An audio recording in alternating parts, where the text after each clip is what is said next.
அனைவருக்கும் பள்ளிப்பாளையம் ஜோதிஷ வாசஸ்பதி தனக்கோடியின் வணக்கம். நாம் திருமண பொருத்தம் பார்க்கும்போது கணவன் மனைவிக்குள்ள பொருத்தங்களை மட்டும் பார்த்தால் போதாது. வரும் பெண் தன் மாமியாரிடம் சுமூகமாக இருப்பாளா, இல்லை அவர்களை திருமணமானவுடன் தனி குடித்தனம் வைத்துவிட வேண்டுமா என்பதை பற்றியும் பார்க்க வேண்டும். அப்படி பார்க்கும்போது மாமியார் மருமகள் இடையே பிரச்சனை வருவதற்கான ஜாதக அமைப்பு என்ன என்பதை பற்றி நான் ஒரு சில விதிகளை சொல்கிறேன். இது அனைவருக்கும் உபயோகமாக இருக்கும் என்றும் நம்புகிறேன். அதாவது, யாருக்கெல்லாம் செவ்வாய் சந்திரன் இணைவு உள்ளதோ இவர்களுக்கு செவ்வாய் திசையோ சந்திர திசையோ வந்தால் மாமியார் மருமகளிடையே பிரச்சனை ஏற்படும். இந்த திசை வராமல் இருந்தால் பிரச்சனை இல்லை. சனி கேது இணைவு நாளில் இருந்தால் இவர்களுக்கு குலதெய்வ அருள் வரும். அப்படி வரும்போது இவர்கள் சாமியாடி வாக்கு சொல்வார்கள். இந்த 7ஆம் இடம் சனி பகவான் வீடாக இருந்தால் இந்த இடத்திலும் மாமியார் மருமகள் பிரச்சனை வரும். அடுத்து 10ஆம் அதிபதி சூரியனாக இருந்து 10ஆம் இடத்தில் சந்திரன் அமர்ந்தாலும் மாமியார் மருமகள் பிரச்சனை வரும் வாய்ப்புண்டு. அதே போல 7ஆம் அதிபதி செவ்வாயாக இருந்து இவர் கன்னி ராசியில் அமர்ந்தாலும் மாமியார் மருமகள் பிரச்சனை வர வாய்ப்புண்டு. 10ஆம் இடம்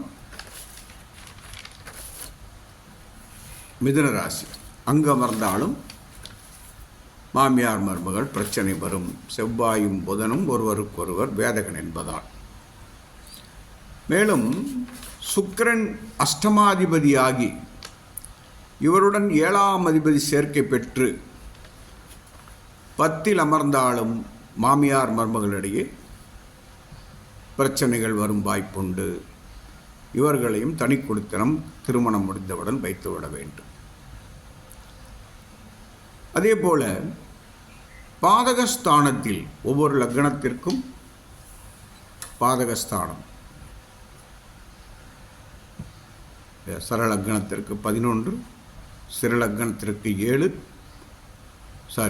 ஸ்திரலக்னத்திற்கு 9, உபயலக்னங்களுக்கு 7. இவை பாதகஸ்தானங்கள் ஆகும்.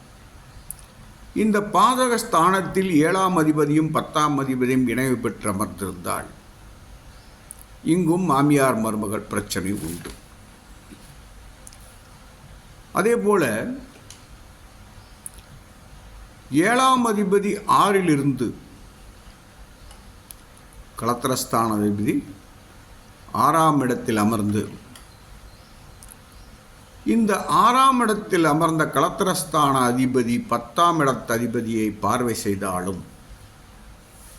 அல்லது 10ஆம் இடத்து அதிபதி 6ஆம் அதிபதியை பார்வை செய்தாலும், அல்லது 6ஆம் இடத்தில் 7ஆம் அதிபதியும் 10ஆம் அதிபதியும் அமர்ந்தாலும் மாமியார் மருமகள் பிரச்சனை வரும்.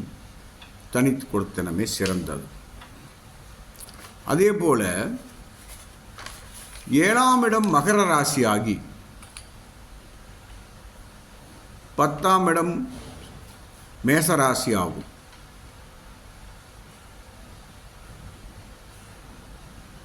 இப்படி வரும்போது நாம்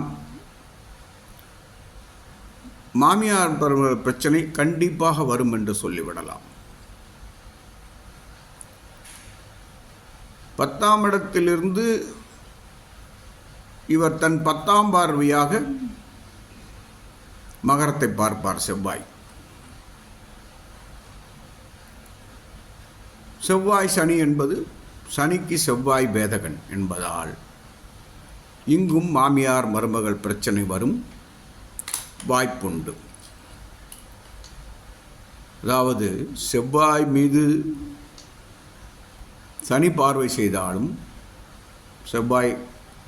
சனி மீது செவ்வாய் பார்வை செய்தாலும் இந்த பிரச்சனைகள் வரும் வாய்ப்புண்டு. குறிப்பாக நீங்கள் பார்க்க வேண்டியது என்னவென்றால், சனி களத்திரஸ்தான அதிபதியாக இருந்தால் அங்கு செவ்வாய் மாமியார் மருமகள் பிரச்சனை தருவார் என்பது முக்கியம். அதேபோல் செவ்வாய் களத்திரஸ்தான அதிபதியாக இருந்து புதன் மாமியார் ஸ்தான அதிபதியாக வரும்போதும் இவர்கள் செவ்வாயும் புதனும் பேதகர்கள், அங்கும் பிரச்சனை வரும். இந்த ஒவ்வொரு விதிகளையும் நாம் பொருத்தம் பார்க்கும்போது பார்த்து விட்டோமேயானால் இவர்கள் மாமியார் மருமகள் பிரச்சனை இல்லாமல் இருந்தால் கூட்டு குடும்பமாக வாழ சொல்லலாம். இப்படி விதிகள், நான் இப்போது சொன்ன விதிகள் பொருந்தி வரும்போது பொருத்தம் பார்க்கும்போதே இந்த ஜாதகரை திருமணம் முடிந்த பிறகு தனி குடித்தனம் வைத்து விட வேண்டும். அப்படியானால் இந்த ஜாதகத்திற்கு, இந்த ஆணுக்கு இந்த பெண்ணை மணமுடிக்கலாம் என்று சுத்தமாக சொல்லிவிட வேண்டும் அவர்களுக்கு. ஏனென்றால் பிரச்சனை வந்த பிறகு அவர்கள் குறை சொல்வது நம் ஜோதிடரைத்தான் இருக்கும். அந்த ஜோதிடரிடம்தான் பார்த்தேன், அவர் பார்த்தது இப்படி ஆகிவிட்டது, ஒரே பிரச்சனையாக இருக்கிறது என்று ஜோதிடர் மீது தான் குறை சொல்வார்கள்.